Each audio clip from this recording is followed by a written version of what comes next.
runtii maanta farxad weyn bay noo tahay inaan halkan ku daafurno kambaniga meega degmada gaalkacyo xaruntii dawladda hoose runtii markii aan macluumaadkiisa si dhab ah u baarnay wasaaradda caafimaadka la kaashanay aan u aragnay runtii shaqada uu qaban ay tahay shaqo muhiim u ah deegaanadan iyo dhammaan deegaanada kale waxaan aad iyo aad u soo dhaweynay kana qayb qaadanay inuu halkan ka hirgala maantay ee ay tahay 22 bishii saddexaad farxad weyn bay noo tahay runtii waan soo dhaweynaa kabaniga waan kaga mahad celinaa juudiga ay ku soo bixiyeen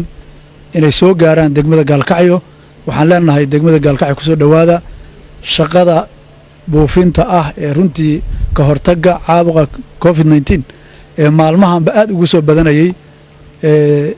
degmada gaalkacyo oo saacadii u dambeeyay iyo maalmihii u dambeeyaba aad iyo aad runtii u faafayay ilaahay naga kaafiyo waxaan ilaahay weydiisanaynaa subxaanahu wa tacaala inuu naga kor qaado runtii awood uma lihin aan kaga hortagno iyo waxaan iskaga difaacna midna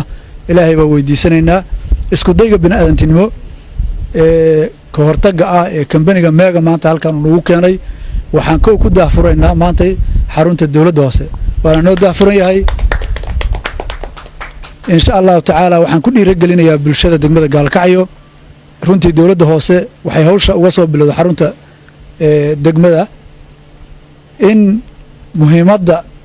uu leeyahay kambanigan iyo buufinta muhiimadda ay leedahay inaan tusno bulshadeena qiimaha badan waxaan ku dhiirigelinayaa xarumaha publiga ah sida xarumaha caafimaadka iskuulada iyo dhammaan meelaha kale xarumaha waaweyn inay aqbalaan soo dhaweeyaan lana buufiyo guud ahaan magaalada in la buufiyo bulshada qofkii awoodi karaya runtii kambaniga waa barayfad kulle volunteer ma aha fee baa la iska rabaa qofkii awooda waxaan ku dhiirigelinayaa inuu aad iyo aad uu kaga qayb qaato una aqbalo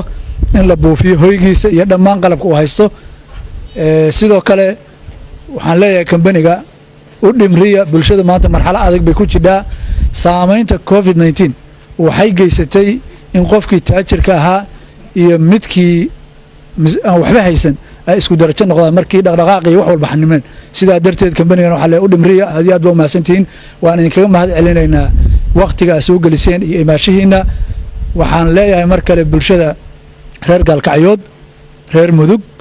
walaalayaal taxadarka diinta islaamka qabta COVID-19 waa arkaynaa beriyii u dambeysay u faafayo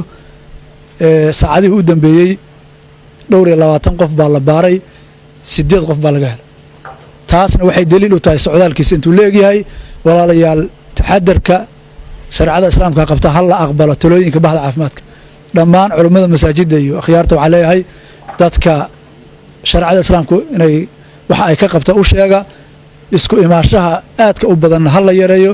goob walba ama ganacsi ha ahaato ama hodheel ha ahaato ama meel kale ha ahaato waxaan leeyahay isku tagga bulshadu ha la joojiyo la dagaalankiisana ha laga qayb qaato oo kambaniganna la hirgeliyo sidoo kale face mask iyo wax walba oo looga hortagayana iyo kala fogaashahana waxaan leeyahay hal la aqbalo bulshada qiimaha badan reer gaalkacyood runtii waxaan ognahay ilaahay aan naga kaafiyo tabarteena inta la eg tahay marka waxaan ku dhiirigelinayaa mar kale iyo mar kale in talooyinka bahda caafimaadkana la qaato waxa ugu yara laga qaadan karaa taleefanka qofku uu wacdo fariin baa taalla waa meesha ugu dhoweey marka waxaan leeyahay talooyinkan hal la aqbalo ka hortagiisana aan ka wada qayb qaadanno isku tagga bulshada iyo meelaha kulamadaana laga bilaabo maanta markaan qiimaynay socdaalkiisa iyo sida u faafayo waxaan soo jeedinaynaa in la joojiyo gabi ahaanba kulamada tirada badan in la yareeyo agab walba oo looga fogaan kara la iskaga difaaci karaan bulshada inay qaataan aad iyo aad baa umahadsantihiin mar kale iyo mar kale kambaniga Mega Construction kusoo dhawaada degmada gaalkacyo xaruntii dawladda hoose maanta shaqada ayaan ka bilaabaynaa wabillahi tawfiiq